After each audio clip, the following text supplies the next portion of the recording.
Well, hello and welcome along to a pre-Christmas Championship Manager special from the Honest Football Podcast. Of course, I am away from home, so apologies for the slightly different equipment and a slightly different background, a bit barer than normal. But we are here today to talk about Oxford United, who have appointed Gary Rowett as their new head coach. He replaces Des Buckingham, who I think many were surprised to see let go after promotion and leaving the club outside the relegation zone as it stands in the EFL Championship. However, after a strong start to the season, they have started to drift a little. For this episode, we're going to talk about the previous man in charge as always and the new man who's coming in. So hopefully you're looking forward to that. Fingers crossed you are. Let us know if you're an Oxford fan what you think of Gary Rowett joining the club. Let's start though, as always, by going back and looking at the previous man, Des Buckingham. Apologies if there's a little bit of echo here. He was in charge for 59 games following the departure of Liam Manning fairly early on last season. Of course, guided the club to promotion via the League One playoffs. Started the season brilliantly at home this year before it started to drift and left the club just outside the relegation zone in the EFL Championship. A win percentage overall of 33.9%. But of course, the fact that he led them in those big games in the playoffs with such aplomb, and it's something we talked about pre-season.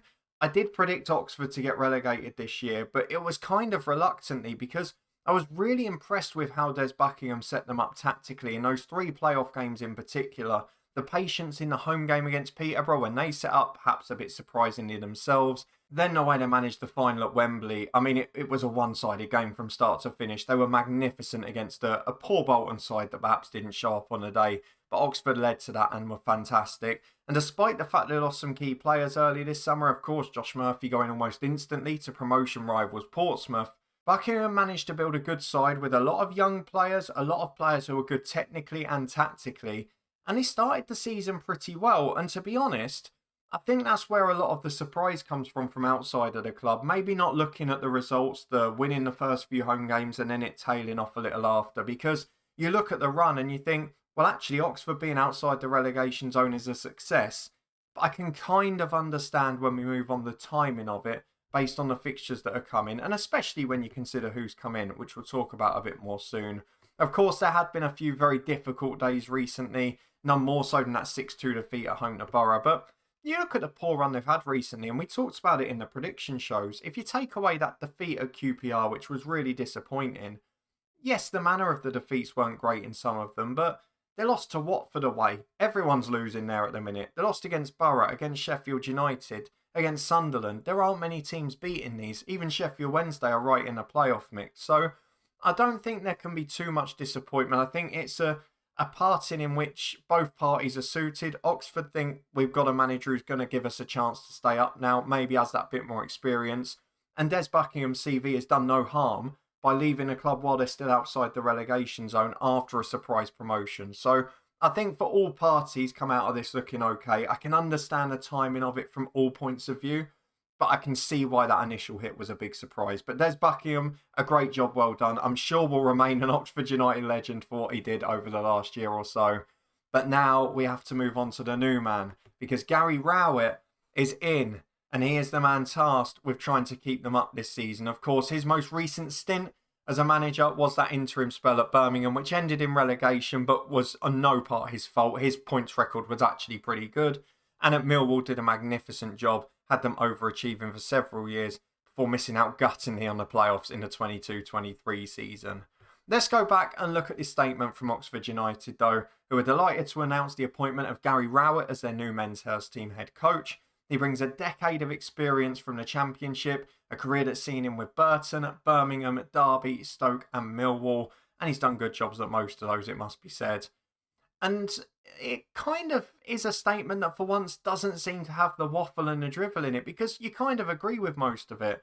To get someone of Gary Rowett's calibre, given his recent form with Millwall for 4 years, is an incredible effort for Oxford as a newly promoted side.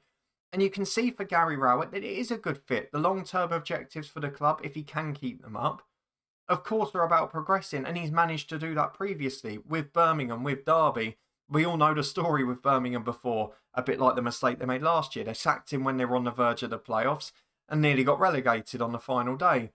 And then they made the same mistake a few years later. But Gary Rowett has got that history for building a club from the bottom half of the division up towards the playoffs. He's done it at Birmingham. He's done well with Derby.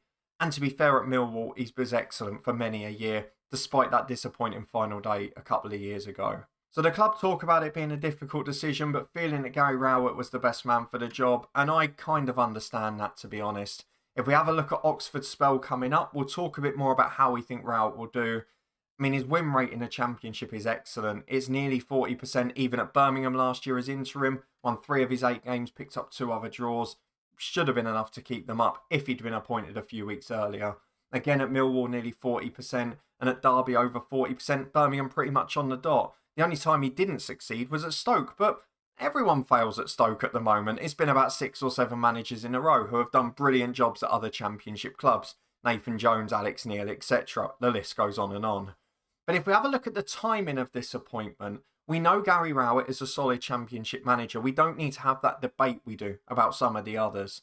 What we do need to ask about is timing and whether he can get that bounce. I suspect he'll be sitting in the director's box on Saturday at Leeds United, not getting involved or getting his hands dirty for that first game. But either way, not a game that's going to be particularly relevant at Ellen Road. But then you look at the 2 home games over the Christmas period and actually the spell going to the end of January. And you completely understand why, if Oxford were going to make a change, now was the time. Because the first 2 home games in charge, Oxford United v Cardiff on Boxing Day and Plymouth at home 3 days later. They then face Plymouth away 3 weeks after that, and a midweek fixture. Millwall always going to be an interesting one on New Year's Day, and Preston as well, who have been very inconsistent in recent weeks and struggling to pick up too many wins. So definitely an opportunity for Rowett to get under a good start. Cardiff are struggling, Plymouth are struggling. You win those 2 games or even pick up 4 points, you start to really push away from that relegation battle straight away. So an opportunity for him to look very good early on. The timing of it is very clever. Then, of course, you've got a January window where you suspect maybe we'll just add a little bit more of experience, particularly defensively. I think that's where Oxford have suffered in recent weeks. They were competitive early in the season. And to be fair to them, you have to say, bar their last 5 away games where it has dried up a little, they've generally looked a goal threat most of the season. They've managed to pop up with 1s, 2s and 3s quite often. Defensively, it has gone a little bit wrong in recent weeks. So I wonder if we'll maybe just see 1 or 2 more additions, maybe familiar faces to Gary Rowett for this spell. But with half a season to go, he's got a time to make his imprint. You feel if Oxford are going for a manager of this calibre, someone who's got so much Championship experience and had success building a team, they're going to back him to try and get him out of trouble. Whether that's with temporary loan signings where they gamble a bit on the wages rather than going for big transfer fees or whatever, I do feel they're going to back him and give him an opportunity. And that gives Oxford a chance, even if they can get through that horrible spell that they've got in sort of March and April. Their last few games of the season, they have got Leeds 4 games from the end. Could be out of a race at that point, either having already won promotion or dropped into the playoffs. Sunderland is their last home game, but their last 2 away games, both in Wales, Cardiff City and Swansea. You wonder how important that Cardiff one could be, based on how they've been playing since their interim manager was appointed till the end of the season. So I actually think this is going to be an incredibly close battle. I said it at the very start of the season with Oxford, even under Des Buckingham.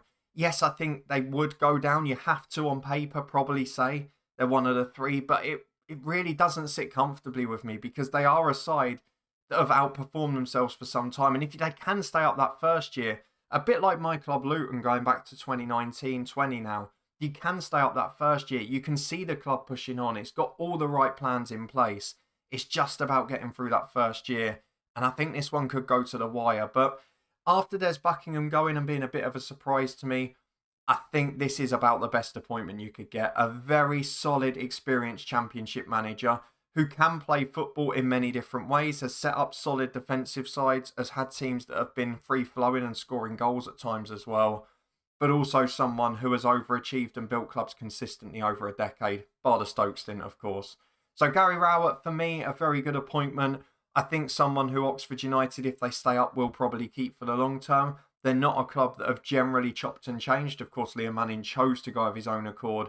And this one, while a little bit of a surprise to some, perhaps how they've fallen since that very good start to the season does potentially explain it a little bit. But it doesn't really matter what I think. I think it's going to the wire, this relegation race. Just generally, this Championship season is a lot tighter across the board. There's not those 4, 5, 6 running away at the top. There's not 2 or 3 just sitting at the bottom, miles behind the rest. The relegation race in particular is going to be very tight, and I think Oxford United will take it to the wire. Whether they stay up or not, we'll wait and see. What do you think, though, of Gary Rowett's appointment? It doesn't matter, my opinion. Oxford fans, are you happy? Are you optimistic? Are you a little bit sad about Des Buckingham, even if you can understand the reasoning?